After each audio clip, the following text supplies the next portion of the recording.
that's one of the questions that I would like to bring up right now is what are the long-term complications, or are there any long-term complications? So in part of that question, I'd love to do it in two parts. So first, I'll address your question on long-term side effects of the vaccine, but your viewers also need to start thinking about what could be the long-term side effects of having a COVID infection. An easy way that I can explain that one is when you have chicken pox, many people get vaccinated for it because they don't want to get shingles.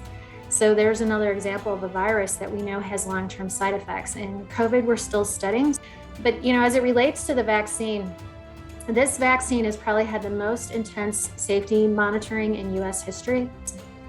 We know there's a data reporting system called VAERS, and that's the Vaccine Adverse Event Reporting System. That's been around for a long time, but many of us probably never heard of it until COVID, because now when we vaccinate folks for the COVID vaccine, we give individuals the data on the VAERS reporting system so they can report any side effect that they have.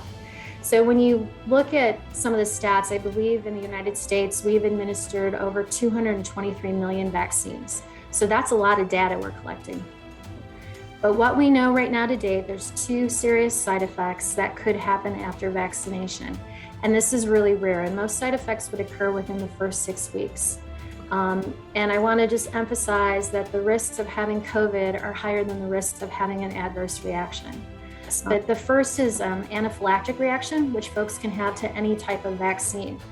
And that's a severe reaction to one of the substrates in the vaccine. So you could have significant shortness of breath, elevated heart rates.